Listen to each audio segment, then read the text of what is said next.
ಮಹಾದೇವನ 10 ಅವತಾರಗಳ ವರ್ಣನೆ ಮಾಡೋದಕ್ಕೆ ಇದಕ್ಕೆ ಸಾಗರದಷ್ಟು ಜ್ಞಾನದ ಅವಶ್ಯಕತೆ ಇರುತ್ತದೆ. ನಮ್ಮ ಜ್ಞಾನ ಒಂದು ಬೊಗಸೆಯಷ್ಟು ಮಾತ್ರ. ನಮಗನಿಸುತ್ತೆ ಇದಕ್ಕೆ ಋಷಿ ಮುನಿಗಳು ಜ್ಞಾನಿಗಳು ಸೂಕ್ತ ಅಂತ. ತಾಯಿಗಿಂತ ಗುರು ಇಲ್ಲ, ಬಂಧುವೂ ಇಲ್ಲ. ಇದು ಸರ್ವವಿದಿತ. ತಾಯಿಯೇ ಮಗುವಿನ ಮೊದಲ ಗುರುವಾಗಿರುತ್ತಾಳೆ. ಈಗ ನೀವೇ ಹೇಳಿ, ನಿಮಗಿಂತ ಶ್ರೇಷ್ಠ ಗುರು ಮಾರುತಿಗೆ ಎಲ್ಲಿ ಸಿಗುತ್ತಾರೆ? ಮತ್ತು ಜ್ಞಾನದ ಮಾರ್ಗ ಭಕ್ತಿಯಿಂದಲೇ ದೊರೆಯುತ್ತದೆ. ಹಾಗೂ ನಿಮ್ಮಂಥ ಪರಮ ಭಕ್ತರಿಂದ ಜ್ಞಾನ ಹೆಚ್ಚು ದೂರವಿರದು. ನೀವು ಕೇವಲ ಮಹಾದೇವನನ್ನು ಮನಸ್ಸಿನಲ್ಲಿ ಸ್ಥಾಪನೆ ಮಾಡಿ ಒಂದು ಬಾರಿ ಪವಿತ್ರ ಮನಸ್ಸಿನಿಂದ ಅವರ ಹೆಸರು ಹೇಳಿದರೆ ಸಾಕು. ನಂತರ ಆ ದಿವ್ಯ ಜ್ಞಾನ ಸ್ವತಃ ನಿಮ್ಮ ಬಳಿ ಬರುತ್ತದೆ. ಆಹಾ,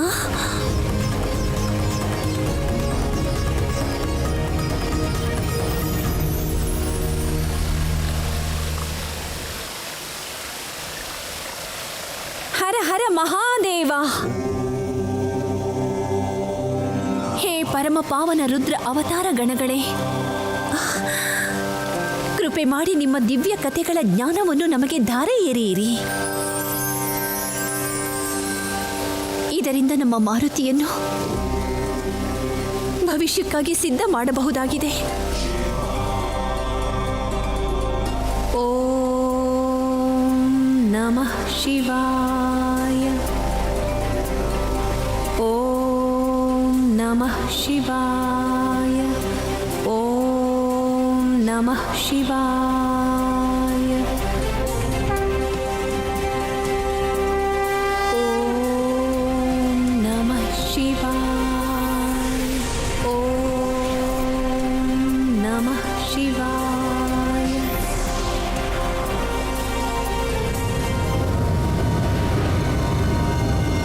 ಓಂ ನಮಃ ಶಿವಾಯ.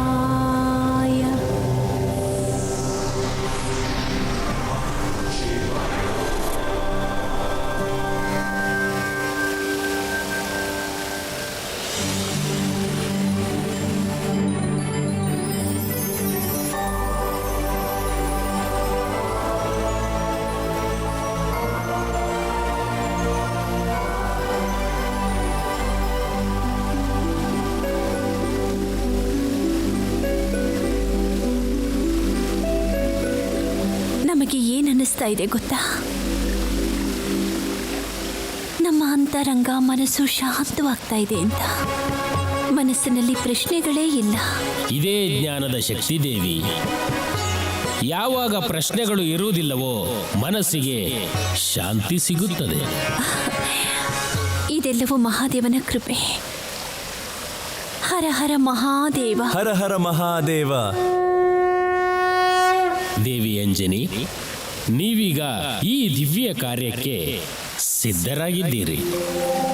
ಆದರೆ ನೆನಪಿರಲಿ, ಈ ರೀತಿಯ ಧರ್ಮದ ಆದರ್ಶಶೀಲ ಕಠೋರ ಪೂಜೆ, ವ್ರತ, ತಪಸ್ಸುಗಳನ್ನು ಮಾಡಲು ಸಾಧಕನಾದವನ ಮನಸ್ಸು ವಿಚಲಿತಗೊಳ್ಳದೆ ದೃಢ ಸಂಕಲ್ಪಗೊಂಡಿರುತ್ತದೆ.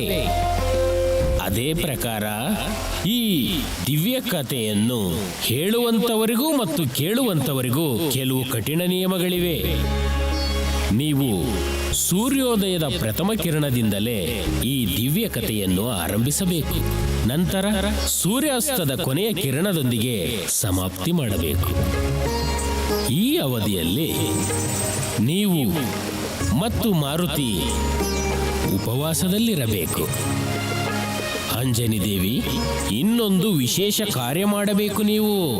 ಪ್ರತ್ಯೇಕ ಕಥೆಯ ಅಂತ್ಯದಲ್ಲಿ ನಮ್ಮ ಮಾರುತಿಯು ಈ ದಿವ್ಯ ಕಥೆಗಳಿಂದ ಏನು ಕಲಿತರು ಎಂದು ನೀವು ಪ್ರಶ್ನೆ ಮಾಡಬೇಕು. ನಿಮ್ಮ ಆದೇಶದಂತೆ ನಂದೀಶ್ವರ, ನಾವು ತಯಾರಾಗಿದ್ದೇವೆ.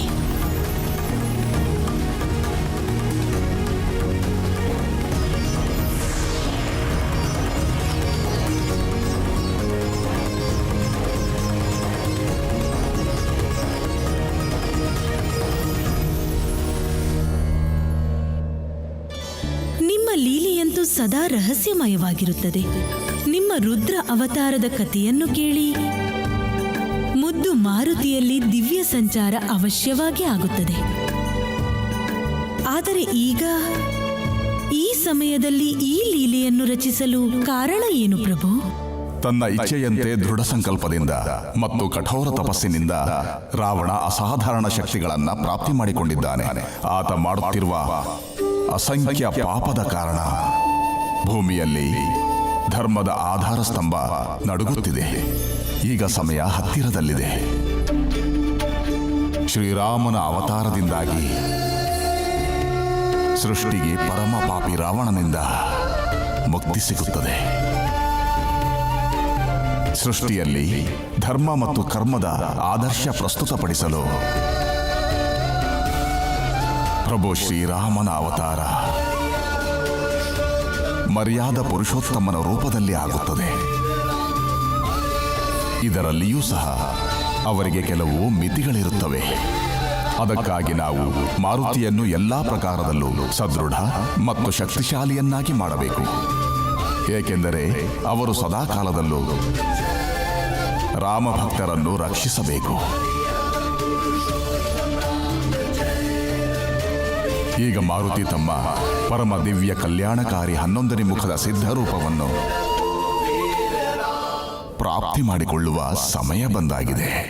ಹಾಗೆ ಮಾರುತಿಗೆ ಕತೆ ಸಮಾಪ್ತಿಯಾದ ಮೇಲೆ ಅದರಿಂದ ಏನು ಕಲಿತಿರಿ ಎಂದು ಕೇಳುವುದರ ಅರ್ಥ ಏನು ಪ್ರಭು? ನಮ್ಮ ರುದ್ರ ಅವತಾರಗಳ ಕಥೆ ಮತ್ತು ಅದರಲ್ಲಿರುವ ಗೂಢ ಜ್ಞಾನವನ್ನು ಅರ್ಥ ಮಾಡಿಕೊಳ್ಳಲು ಮುದ್ದು ಮಾರುತಿಗೆ ಅದು ಅಷ್ಟು ಸರಳವಾಗಿರುವುದಿಲ್ಲ ದೇವಿ. ಇದರ ಜೊತೆಗೆ ಮಾರುತಿಯ ಬುದ್ಧಿಯ ಮತ್ತು ತಾಳ್ಮೆಯ ಪರೀಕ್ಷೆ ಸಹ ಆಗುತ್ತದೆ.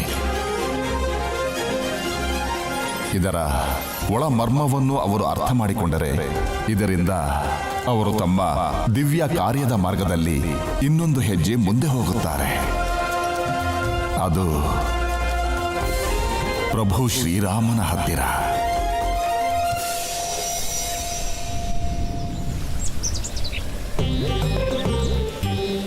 ಇಷ್ಟೊಂದು ಮೂರ್ತಿಗಳು? ನೀವಿಲ್ಲಿವರೆಗೂ ಬರೋದಕ್ಕೆ ಈ ಮೂರ್ತಿಗಳೇ ಕಾರಣ. ನಾವು ನಿಮಗೆ ಒಂದು ಪವಿತ್ರವಾದ ಆಧ್ಯಾತ್ಮಿಕವಾದ ಕಥೆಯನ್ನು ಹೇಳ್ತೀವಿ. ಆ ಕಥೆಯನ್ನು ಕೇಳೋದಿಕ್ಕೆ ಇದಕ್ಕಿಂತ ಉತ್ತಮವಾದ ಸ್ಥಾನ ಇನ್ನೊಂದಿಲ್ಲ. ಅತಿ ಉತ್ತಮ. ನಮ್ಮ ಅಮ್ಮನ ಬಾಯಿಯಿಂದ ಶ್ರೀಹರಿಯ ಕಥೆ. ಹಾ, ಬರೀ ಶ್ರೀಹರಿಯ ಕಥೆ ಅಲ್ಲ. ನಾವು ನಿಮಗೆ ಮಹಾದೇವನ 10 ರುದ್ರ ಅವತಾರಗಳ ಕಥೆಯನ್ನ ಹೇಳ್ತೀವಿ. ಹಾ, ನಾವು ಸಿದ್ಧರಾಗಿದ್ದೀವಿ ಅಮ್ಮ. ಒಳ್ಳೆಯದು. ಇದೆಲ್ಲದಕ್ಕಿಂತಲೂ ಮೊದಲು ನಾವು ಮಹಾದೇವನ ಸ್ತುತಿಯನ್ನ ಮಾಡಬೇಕು.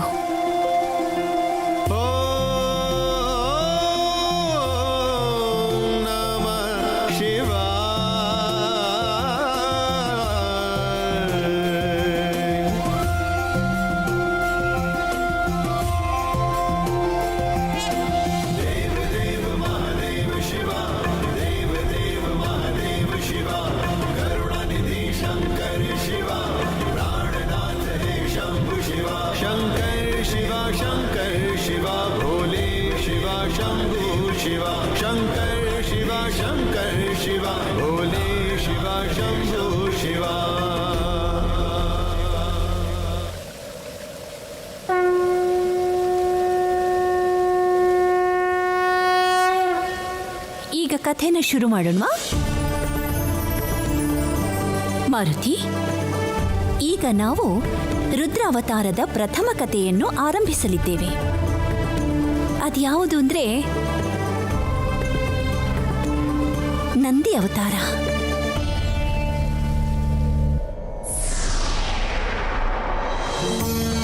ಇದು ಬಹಳ ವರ್ಷಗಳ ಹಿಂದಿನ ಕಥೆ. ಸತ್ಯಯುಗದಲ್ಲಿ ಪರಮಜ್ಞಾನಿ ತಪಸ್ವಿ ಮಹರ್ಷಿಯೊಬ್ಬರು ಇದ್ರು. ಅವರೇ ಋಷಿ ಶಿಲಾದ್. ಋಷಿ ಶಿಲಾದ್ ಅವರು ಬ್ರಹ್ಮಚಾರಿಯಾಗಿದ್ದರು. ಆದರೆ ಅವರಿಗೆ ಪುತ್ರ ಪ್ರಾಪ್ತಿಯ ಇಚ್ಛೆ ಇತ್ತು. ಅದರಿಂದಾಗಿ ಅವರು ಬ್ರಹ್ಮದೇವರನ್ನು ಒಲಿಸಿಕೊಳ್ಳಲು ತಪಸ್ಸು ಮಾಡಿದ್ದರು. ಬ್ರಹ್ಮದೇವರು ಅವರ ತಪಸ್ಸಿಗೆ ಒಲಿದು ಶಿಲಾದ್ ಅವರಿಗೆ ದರ್ಶನವಿತ್ತರು. ನಿನ್ನ ತಪಸ್ಸಿಗೆ ಪ್ರಸನ್ನನಾಗಿದ್ದೇವೆ ಋಷಿ ಶಿಲಾದ. ಕಣ್ಣು ತೆರೆ ಭಕ್ತ.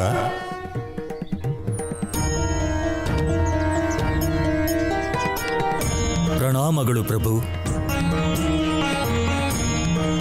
ಹೇಳು ಭಕ್ತ, ಹೇಳು, ಏನು ನಿನ್ನ ಮನದ ಇಚ್ಛೆ? ಪ್ರಭು, ಪುತ್ರನ ಇಚ್ಛೆ ಇದೆ. ಆ ಪುತ್ರನು ಮೃತ್ಯುವನ್ನು ಜಯಿಸುವಂತವನಾಗಿರಬೇಕು. ಭಕ್ತ, ನಿನ್ನ ಬೇಡಿಕೆಯನ್ನು ಈಡೇರಿಸುವುದು ನಮ್ಮ ಕೈಯಿಂದ ಸಾಧ್ಯವಿಲ್ಲ. ಬೇರೆ ಇಚ್ಛೆ ಇದ್ದರೆ ಕೇಳು. ನಿರಾಶನಾಗಬೇಡ ಭಕ್ತ. ನಿನಗೆ ಇದೇ ವರದಾನ ಬೇಕಿದ್ದರೆ ಮಹಾದೇವನ ಕುರಿತು ತಪಸ್ಸು ಮಾಡು. ನಂತರ ಏನಾಯ್ತಮ್ಮ? ನೀವು ಹೀಗೆ ಮಧ್ಯದಲ್ಲಿ ನಿಲ್ಲಿಸಬೇಡಿ ಅಮ್ಮ. ಅಯ್ಯಯ್ಯೋ, ನಾವು ಉಸಿರಾಡೋದು ಬೇಡವಾ ಮಾರುತಿ? ನಂತರ ಬ್ರಹ್ಮದೇವರ ಆದೇಶದಂತೆ ಋಷಿ ಶಿಲಾದವರು ಮೃತ್ಯುಂಜಯ ಪುತ್ರನನ್ನು ಪಡೆಯುವುದಕ್ಕಾಗಿ ಮಹಾದೇವನನ್ನು ಕುರಿತು ಘೋರವಾದ ತಪಸ್ಸನ್ನು ಮಾಡಿದರು. ಓಂ ನಮಃ ಶಿವಾಯ, ಓಂ ನಮಃ ಶಿವಾಯ, ಓಂ ನಮಃ ಶಿವಾಯ. ಎಷ್ಟು ವರ್ಷಗಳಾದ್ರೂ ಮಹಾದೇವ ದರ್ಶನವನ್ನೇ ಕೊಡಲಿಲ್ಲ. ಹಾಗೆಯೇ ಋಷಿ ಶಿಲಾದವರ ತಪಸ್ಸು ಕೂಡ ಶಿಥಿಲವಾಗಿರಲಿಲ್ಲ. ಅವರ ತಪಸ್ಸು ನಿರಂತರವಾಗಿ ನಡೀತಾನೇ ಇತ್ತು. ಅದನ್ನು ನೋಡಿದ ಪರಮ ಪೂಜ್ಯ ಮಾತಾ ಪಾರ್ವತಿ ದೇವಿ ಋಷಿ ಶಿಲಾದವರನ್ನು ಕುರಿತು ಚಿಂತಿಸತೊಡಗಿದರು. ಋಷಿ ಶಿಲಾದರ ಕಠಿಣ ಪ್ರಾರ್ಥನೆ ತಮಗೆ ಕೇಳಿಸುತ್ತಿಲ್ಲವೇ? ದೇವಿ, ನಿಮ್ಮ ಹೃದಯದಲ್ಲಿ ಸಮಸ್ತ ಜೀವಿಗಳಲ್ಲಿ ಇರುವ ಮಮತೆ ಮತ್ತು ಕರುಣೆಯ ಭಾವನೆ ಅದ್ವಿತೀಯವಾಗಿದೆ. ಆದರೆ ಯಾವ ರೀತಿ ಪೃಥ್ವಿಯ ಗರ್ಭದಲ್ಲಿ ಅವಿತಿರುವ ಜಲವನ್ನು ಪಡೆಯಲು ಭೂಮಿಯನ್ನು ಅಗೆಯಬೇಕು, ಅದೇ ರೀತಿ ಕಠಿಣವಾದ ಪರೀಕ್ಷೆಗಳ ನಂತರ ಸರಿಯಾದ ಸಮಯ ಬಂದಾಗ ಮಾತ್ರ ಅಪೇಕ್ಷೆಯ ಫಲ ಪ್ರಾಪ್ತಿಯಾಗುತ್ತದೆ. ಅದಕ್ಕಿಂತ ಮೊದಲೇ ಅಲ್ಲ. ಪುತ್ರ ಪ್ರಾಪ್ತಿಗೋಸ್ಕರ ಋಷಿ ಶಿಲಾದರು ಎಷ್ಟು ಕಠೋರ ತಪಸ್ಸು ಮಾಡಿದ್ದಾರೆ. ವರದಾನವನ್ನು ಪಡೆದುಕೊಂಡ ನಂತರವಷ್ಟೇ ಆ ಪುತ್ರನ ಮೇಲೆ ಅವರ ಆಸಕ್ತಿಯೂ ಸಹ ಅಷ್ಟೇ ಅಧಿಕವಾಗುತ್ತದೆ. ಮತ್ತು ಅದೇ ಆಸಕ್ತಿಯಿಂದ ಆ ದಿವ್ಯ ಪುತ್ರನ ಉತ್ತಮ ಭವಿಷ್ಯದ ನಿರ್ಮಾಣಕ್ಕಾಗಿ ಮಾರ್ಗ ತಯಾರು ಮಾಡುತ್ತಾರೆ. ನಂತರ ಆತ ಸೃಷ್ಟಿಗೆ ಬಹಳ ಪ್ರಯೋಜನಕಾರಿಯಾಗುತ್ತಾನೆ. ಈಗ ನೀವು ನಿಮ್ಮ ಮನಸ್ಸಿಗೆ ಶಾಂತಿ ತಂದುಕೊಳ್ಳಿದ್ದೇವೆ, ಏಕೆಂದರೆ ಋಷಿ ಶಿಲಾದರ ತಪಸ್ಸು ಪೂರ್ಣವಾಗಿದೆ.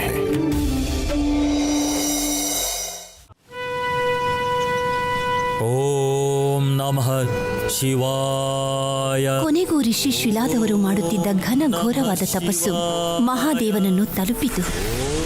ಆ ಕ್ಷಣವೇ ಮಹಾದೇವ ಶಿಲಾದವರಿಗೆ ದರ್ಶನವಿತ್ತರು. ಕಣ್ಣು ತೆರೆಯಿರಿ ಋಷಿ ಶಿಲಾದರೆ.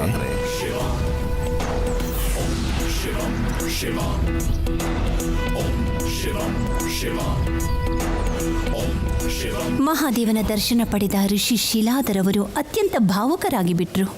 ಅವರು ಎಷ್ಟು ಭಾವುಕರಾಗಿದ್ರಂದ್ರೆ ಅವರ ಬಾಯಿಂದ ಮಾತುಗಳೇ ಹೊರಬರದಂತಾಯಿತು. ಅವರ ಕಣ್ಣುಗಳಿಂದ ಕಣ್ಣೀರು ಧಾರೆ ಧಾರೆಯಾಗಿ ಹರಿದು ಬಂತು. ಅವರು ಎಷ್ಟು ಭಾವುಕರಾಗಿದ್ದರೆಂದರೆ ಅವರು ಮಹಾದೇವನ ಬಳಿ ಮೃತ್ಯುಂಜಯ ಪುತ್ರನ ವರದಾನವನ್ನು ಕೇಳಲು ಮರೆತೇ ಬಿಟ್ಟರು.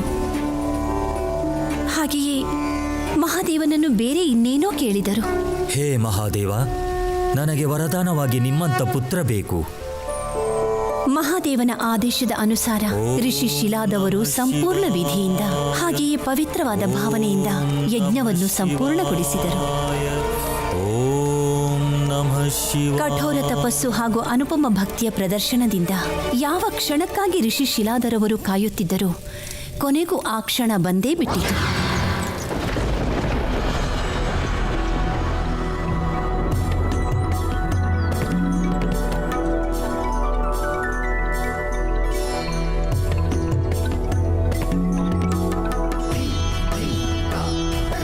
ಪ್ರಣಾಮಗಳು ಪಿತಾಶ್ರೀ. ಹರ ಹರ ಮಹಾದೇವ, ಜಯವಾಗಲಿ ಪ್ರಭು.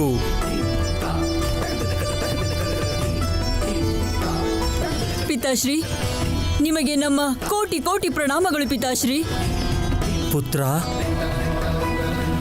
ನಮ್ಮ ಪುತ್ರ, ಆಯುಷ್ಮಾನ್ ಭವ, ಯಶಸ್ವಿ ಭವ.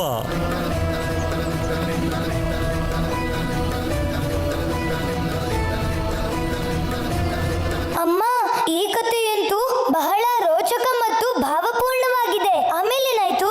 ಪುತ್ರ ಪ್ರಾಪ್ತಿಯ ಮನೋಕಾಮನೆ ಸಂಪೂರ್ಣವಾದ ನಂತರ ಋಷಿ ಶಿಲಾದವರು ಪುತ್ರ ಪ್ರೇಮದಲ್ಲಿ ಮಗ್ನರಾಗಿ ಬಿಟ್ರು. ಎಷ್ಟು ಮಗ್ನರಾಗಿದ್ದರೆಂದರೆ ಅವರಿಗೆ ಜಗತ್ತಿನ ಪ್ರಜ್ಞೆಯೂ ಇರಲಿಲ್ಲ, ಭಗವಂತನ ಪ್ರಜ್ಞೆಯೂ ಇರಲಿಲ್ಲ. ಎಂದರೆ ಯಾವ ಮಹಾದೇವನ ಕೃಪೆಯಿಂದ ಅವರಿಗೆ ಪುತ್ರ ಪ್ರಾಪ್ತಿಯಾಗಿತ್ತೋ ಆ ಮಹಾದೇವನ ಆರಾಧನೆಯನ್ನು ಮಾಡುವುದನ್ನೇ ಮರೆತು ಬಿಟ್ಟಿದ್ದರು.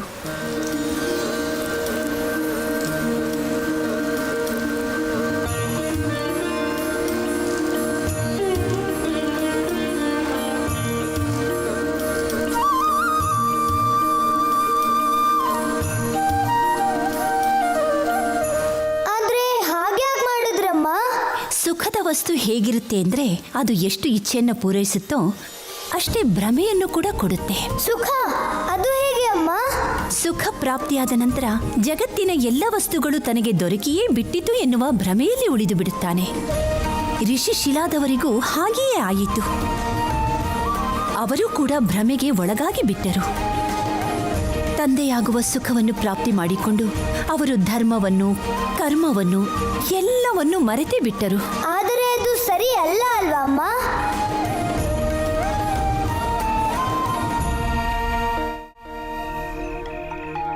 ಪಿತಾಶ್ರೀ, ನಿಮ್ಮ ಹತ್ರ ಒಂದು ವಿಷಯ ಕೇಳ್ತೀನಿ. ನೀವು ಕೋಪ ಮಾಡ್ಕೊಳ್ಳೋದಿಲ್ಲ ತಾನೇ?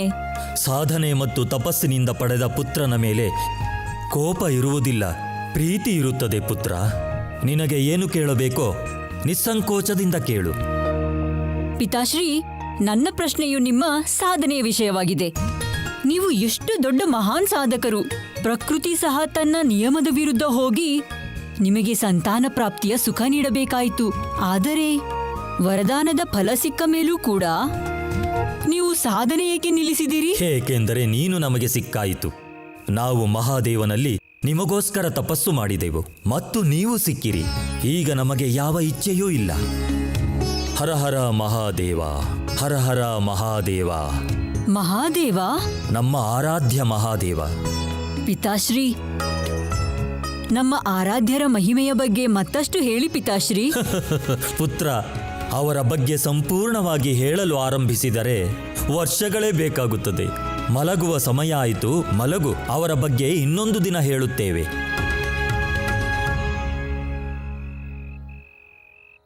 ನಾಳೆಯ ದಿನ ಬಹಳ ಮುಖ್ಯವಾದದ್ದು. ಅಂಥ ವಿಶೇಷ ಏನಿದೆ ನಾಳೆ? ನಾಳೆ ನಿನ್ನ ನಾಮಕರಣಕ್ಕೆ ಸಪ್ತ ಋಷಿಗಳು ಆಗಮಿಸುತ್ತಾರೆ.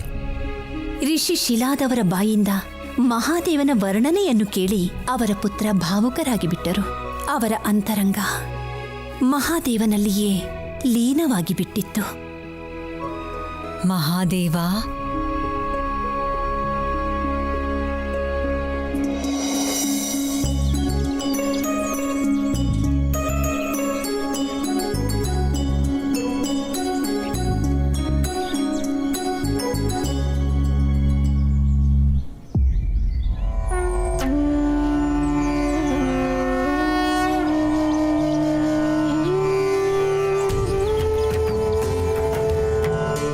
ಹೇ ಮಹಾದೇವ, ಶಿಲಾದ ಪುತ್ರನ ಭಕ್ತಿಪೂರ್ಣ ಪ್ರಣಾಮಗಳನ್ನು ಸ್ವೀಕಾರ ಮಾಡಿ.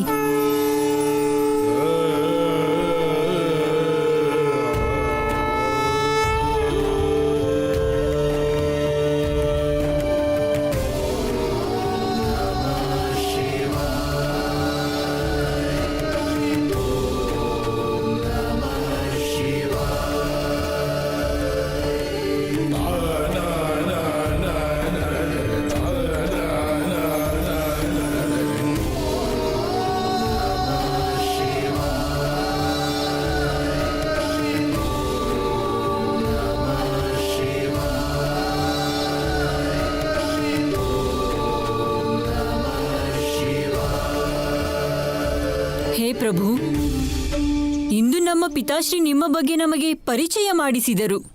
ನೀವು ದಯಾಳು ಮತ್ತು ಕರುಣಾಮಯಿ ಎಂದು.